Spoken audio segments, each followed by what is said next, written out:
بسم الله الرحمن الرحيم. الحمد لله الذي أنزل على عبده الكتاب ولم يجعل له عوجا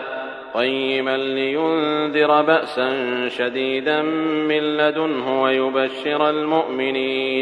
ويبشر المؤمنين الذين يعملون الصالحات أن لهم أجرا حسنا ماكثين فيه أبدا وينذر الذين قالوا اتخذ الله ولدا ما لهم به من علم ولا لآبائهم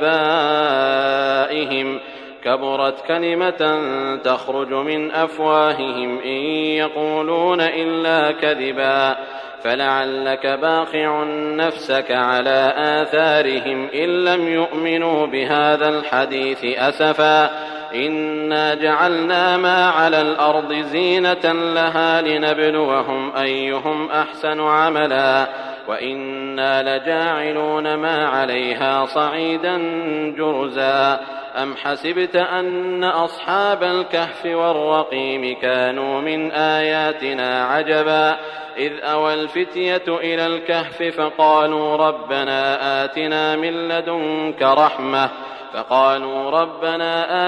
من لدنك رحمة وهيئ لنا من أمرنا رشدا فضربنا على آذانهم في الكهف سنين عددا ثم بعثناهم لنعلم أي الحزبين أحصى لما لبثوا أمدا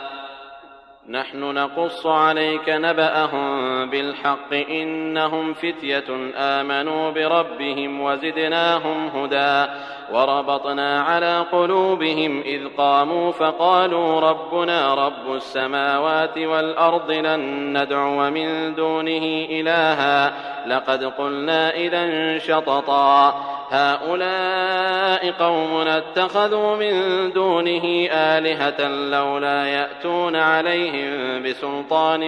بين فمن أظلم ممن افترى على الله كذبا وإذ اعتزلتموهم وما يعبدون إلا الله فأووا إلى الكهف ينشر لكم ربكم من رحمته ويهيئ لكم من أمركم مرفقا وترى الشمس إذا طلعت تزاور عن كهفهم ذات اليمين وإذا غربت تقرضهم ذات الشمال وهم في فجوة منه ذلك من آيات الله من يهد الله فهو المهتد ومن يضلل فلن تجد له وليا مرشدا وتحسبهم أيقاظا وهم رقود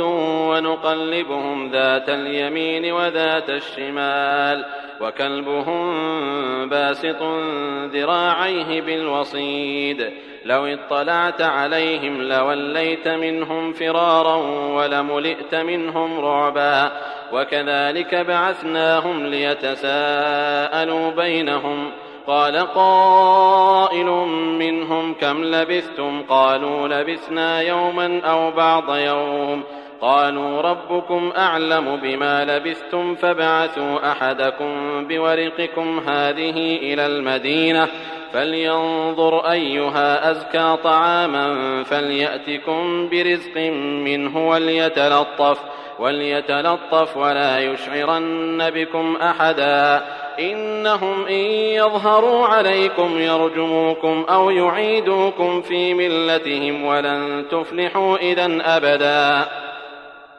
وكذلك أعثرنا عليهم ليعلموا أن وعد الله حق وأن الساعة لا ريب فيها إذ يتنازعون بينهم أمرهم فقالوا بنوا عليهم بنيانا ربهم أعلم بهم قال الذين غلبوا على أمرهم لنتخذن عليهم مسجدا سيقولون 3 رابعهم كلبهم ويقولون 5 سادسهم كلبهم رجما بالغيب ويقولون 7 وثامنهم كلبهم قل ربي أعلم بعدتهم ما يعلمهم إلا قليل فلا تمار فيهم إلا مراء ظاهرا ولا تستفت فيهم منهم أحدا ولا تقولن لشيء إني فاعل ذلك غدا إلا أن يشاء الله واذكر ربك إذا نسيت وقل عسى أن يهديني ربي لأقرب من هذا رشدا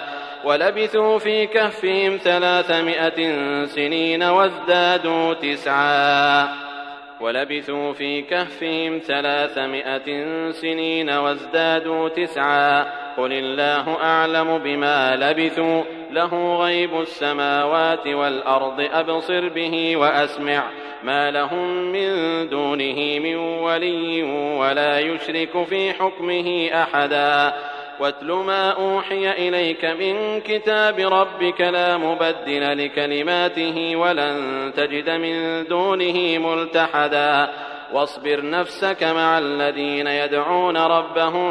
بالغداة والعشي يريدون وجهه ولا تعد عيناك عنهم تريد زينة الحياة الدنيا ولا تطع من أغفلنا قلبه عن ذكرنا واتبع هواه وكان أمره فرطا وقل الحق من ربكم فمن شاء فليؤمن ومن شاء فليكفر إنا أعتدنا للظالمين نارا أحاط بهم سرادقها وإن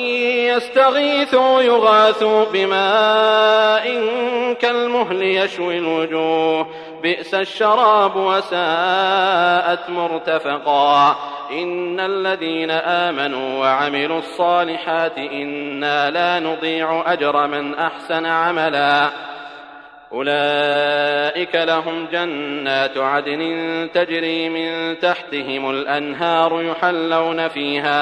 يحلون فيها من أساور من ذهب ويلبسون ثيابا خضرا من سندس وإستبرق متكئين فيها على الأرائك نعم الثواب وحسنت مرتفقا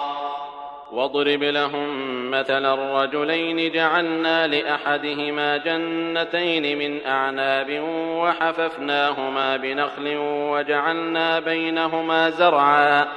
كلتا الجنتين آتت أكلها ولم تظلم منه شيئا وفجرنا خلالهما نهرا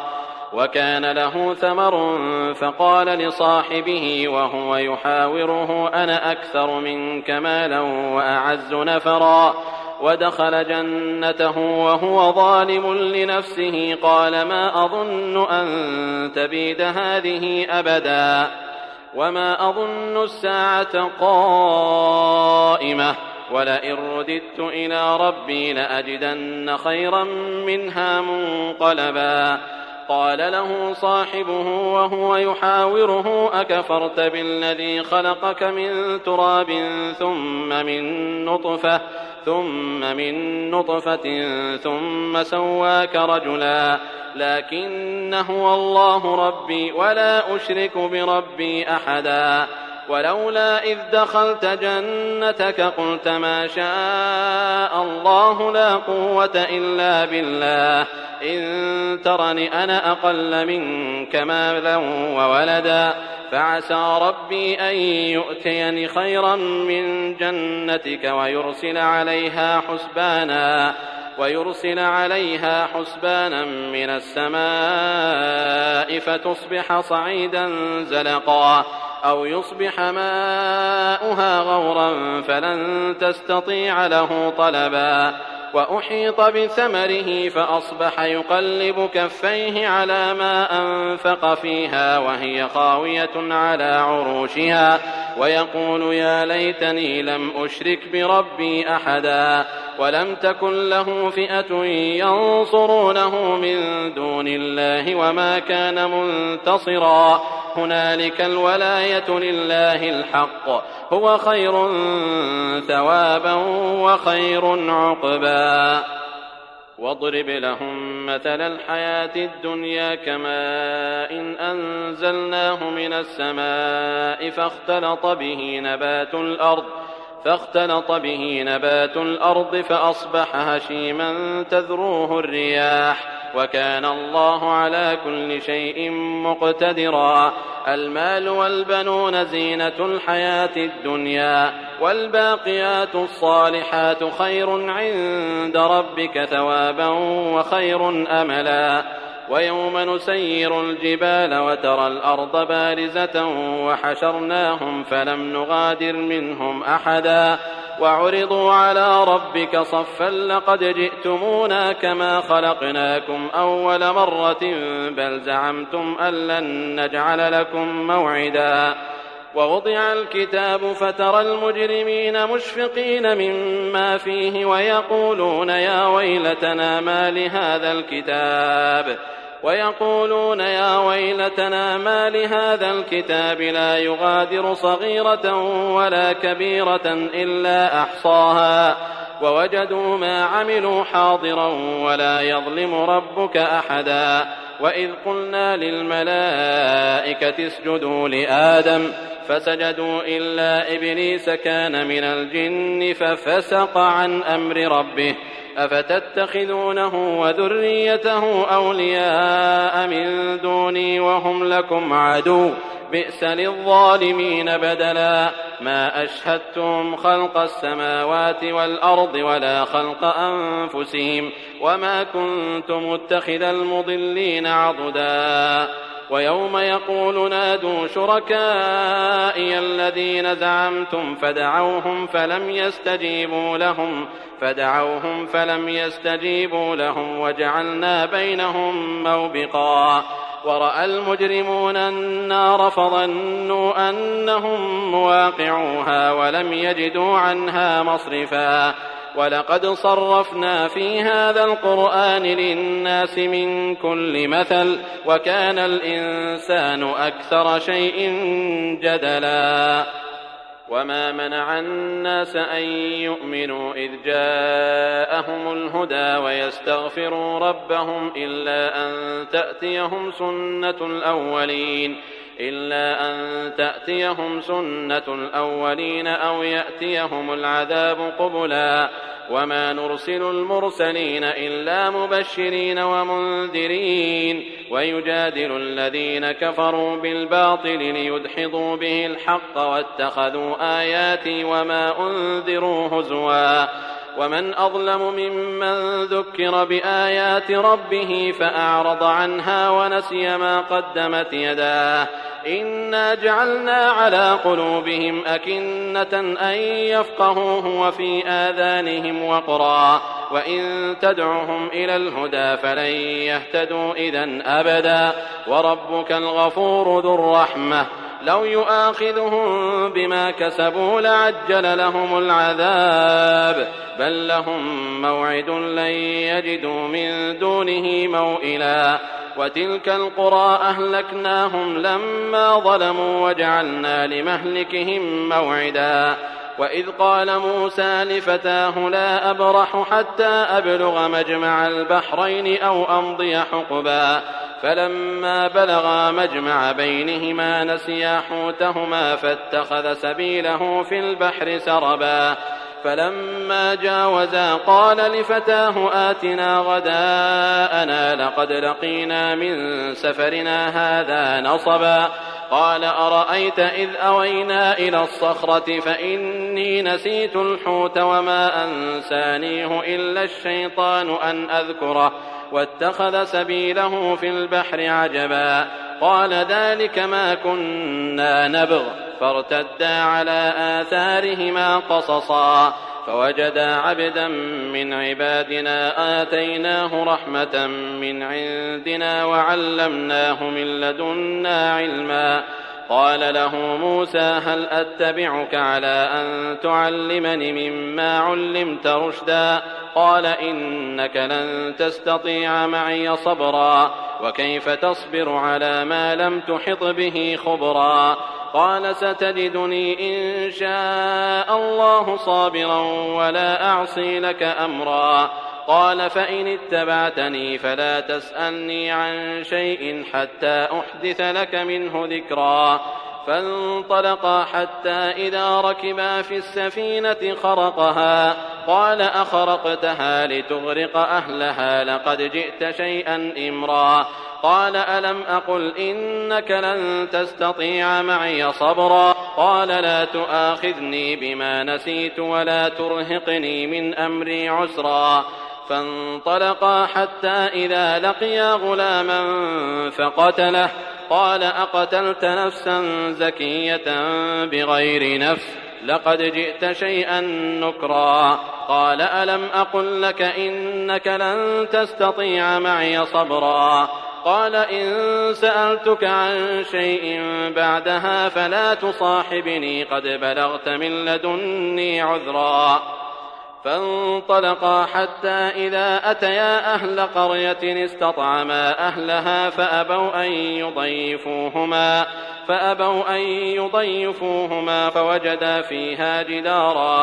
فوجدا فيها جدارا يريد أن ينقض فأقامه قال لو شئت لاتخذت عليه أجرا قال هذا فراق بيني وبينك سأنبئك بتأويل ما لم تستطع عليه صبرا أما السفينة فكانت لمساكين يعملون في البحر فأردت أن أعيبها وكان وراءهم ملك يأخذ كل سفينة غصبا وأما الغلام فكان أبواه مؤمنين فخشينا أن يرهقهما طغيانا وكفرا فأردنا أن يبدلهما ربهما خيرا منه زكاة وأقرب رحما وأما الجدار فكان لغلامين يتيمين في المدينة وكان تحته كنز لهما وكان أبوهما صالحا فأراد ربك أن يبلغا أشدهما ويستخرجا كنزهما رحمة من ربك وما فعلته عن أمري ذلك تأويل ما لم تسطع عليه صبرا ويسألونك عن ذي القرنين قل سأتلو عليكم منه ذكرا إنا مكنا له في الأرض وآتيناه من كل شيء سببا فأتبع سببا حتى إذا بلغ مغرب الشمس وجدها تغرب في عين حمئة ووجد عندها قوما قلنا يا ذا القرنين إما أن تعذب وإما أن تتخذ فيهم حسنا قال أما من ظلم فسوف نعذبه ثم يرد إلى ربه فيعذبه عذابا نكرا وأما من آمن وعمل صالحا فله جزاء الحسنى وسنقول له من أمرنا يسرا ثم أتبع سببا حتى إذا بلغ مطلع الشمس وجدها تطلع على قوم لم نجعل لهم من دونها سترا كذلك وقد أحطنا بما لديه خبرا ثم أتبع سببا حتى إذا بلغ بين السدين وجد من دونهما قوما لا يكادون يفقهون قولا قالوا يا ذا القرنين إن يأجوج ومأجوج مفسدون في الأرض فهل نجعل لك خرجا على أن تجعل بيننا وبينهم سدا قال ما مكني فيه ربي خير فأعينوني بقوة أجعل بينكم وبينهم ردما آتوني زبر الحديد حتى إذا ساوى بين الصدفين قال انفخوا حتى إذا جعله نارا قال آتوني أفرغ عليه قطرا فما استطاعوا أن يظهروه وما استطاعوا له نقبا قال هذا رحمة من ربي فإذا جاء وعد ربي جعله دكاء وكان وعد ربي حقا وتركنا بعضهم يومئذ يموج في بعض ونفخ في الصور فجمعناهم جمعا وعرضنا جهنم يومئذ للكافرين عرضا الذين كانت أعينهم في غطاء عن ذكري وكانوا لا يستطيعون سمعا أفحسب الذين كفروا أن يتخذوا عبادي من دوني أولياء إنا أعتدنا جهنم للكافرين نزلا قل هل ننبئكم بالأخسرين أعمالا الذين ضل سعيهم في الحياة الدنيا وهم يحسبون أنهم يحسنون صنعا أولئك الذين كفروا بآيات ربهم ولقائه فحبطت أعمالهم فلا نقيم لهم يوم القيامة وزنا ذلك جزاؤهم جهنم بما كفروا واتخذوا آياتي ورسلي هزوا إن الذين آمنوا وعملوا الصالحات كانت لهم جنات الفردوس نزلا خالدين فيها لا يبغون عنها حولا قل لو كان البحر مدادا لكلمات ربي لنفد البحر قبل أن تنفد كلمات ربي ولو جئنا بمثله مددا قل إنما أنا بشر مثلكم يوحى إلي أنما إلهكم إله واحد فمن كان يرجو لقاء ربه فليعمل عملا صالحا ولا يشرك بعبادة ربه أحدا.